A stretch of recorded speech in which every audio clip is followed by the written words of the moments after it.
ఈరోజు ప్రతి వ్యవస్థ కూడా నిర్వీర్యమైపోయిన పరిస్థితి. ఆర్బీకేలు నిర్వీర్యమైపోయాయి.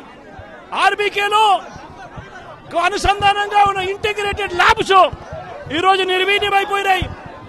గతంలో ఎవరైనా కల్తీ విత్తనాలు అమ్మాలనుకుంటే ప్రభుత్వం ఉంది అని చెప్పి భయపడే పరిస్థితి నుంచి ఈరోజు యథేచ్ఛగా ప్రభుత్వమే దగ్గరుండి ఆర్బీకేల ద్వారా ఎరువులు సప్లై, విత్తనాల సప్లై ఆపేసిన కార్యక్రమం జరుగుతూ ఉంది. ఎరువుల సప్లై, విత్తనాల సప్లై, పెస్టిసైడ్ సప్లై ఆర్బీకేల ద్వారా పూర్తిగా తగ్గించిన పరిస్థితులలో ఈరోజు ఎరువులు కొనాలంటే రైతులు ప్రైవేట్ బ్రోకర్ల దగ్గర కొనాల్సి వస్తూ ఉంది. ప్రైవేట్ డీలర్ల దగ్గర కొంటే వాళ్ళు కనీసము 100 రూపాయల నుంచి 400 రూపాయలు బ్లాక్ లో అమ్ముతా ఉన్న పరిస్థితి ఎరువులకు సంబంధించి. ఈరోజు క్వాలిటీ కంట్రోల్ చేసే విషయంలో ప్రభుత్వం పూర్తిగా ఫెయిల్ అయిపోయిన పరిస్థితులు కనిపిస్తా ఉంది.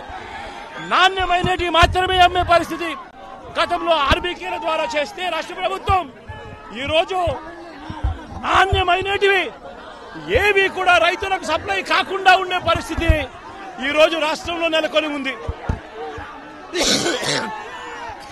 ఇప్పటికైనా రాష్ట్ర ప్రభుత్వం కళ్ళు తెరిచి రైతులకు పెట్టుబడి సహాయం కింద వాళ్ళు ఇస్తామని చెప్పిన పీఎం కిసాన్ కాక 20,000 రూపాయలు ఏదైతే ఇస్తామని చెప్పారో అది కూడా రైతులను మోసం చేసిన పరిస్థితిలో ఈరోజు రాష్ట్ర ప్రభుత్వం కనిపిస్తా ఉంది.